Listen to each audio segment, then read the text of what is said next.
All right, let's define intercultural. What does intercultural mean? Ethnicity.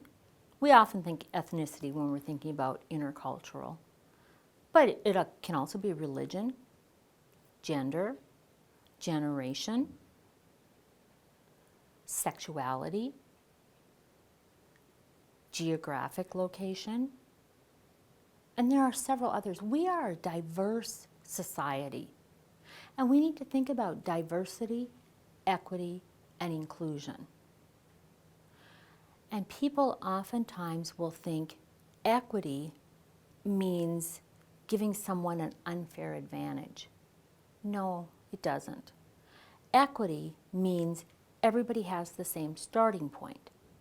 So if something is, when we're thinking about equitable, and we want equity among our employees, think about it this way.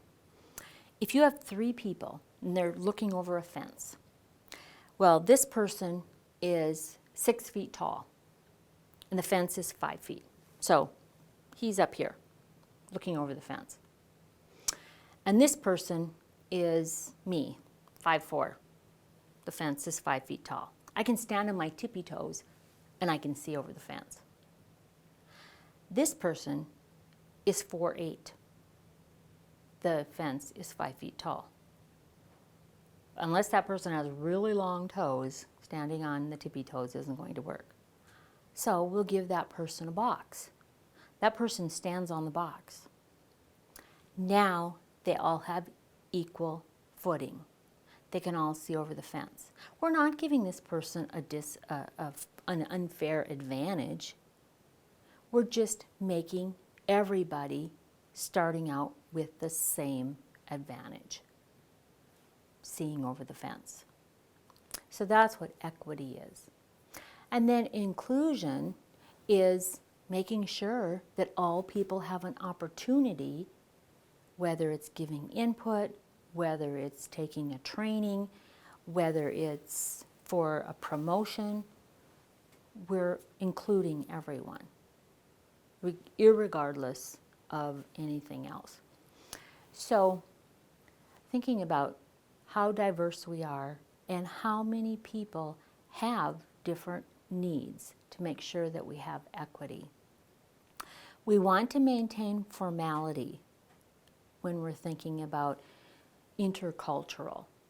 Show respect, show an awareness, an appreciation for that diversity. Now, we might not agree with others and the way they think. You know, it could be Republicans versus Democrats. There's diversity versus independents, extremists, right? Who's right, who's wrong? We don't have to get into that. We just need to respect people have different perspectives, different viewpoints. Communicate clearly with individuals. Avoid slang, cliches, humor if it's going to not be effective. For example, I was in a class teaching once and I had a student in the back row in the corner, and he was from Belgium, somewhere, I think it was Belgium. And he said something during class and I said, "Oh, Geert, you are pulling my leg." And he just looked at me with this puzzled look, and after class he came up and he said, "Dr. Robles, I wasn't even close to you. I wasn't touching you. Why did you say I was pulling on your leg?" He didn't realize that pulling your leg means just kidding. Okay? He was taking it literally, that he was physically pulling my leg. And if you think about cliches, I mean, some of them are pretty hard to understand. You can't translate them. And of course, they're in all languages, but we have to be careful of those cliches and slang as well.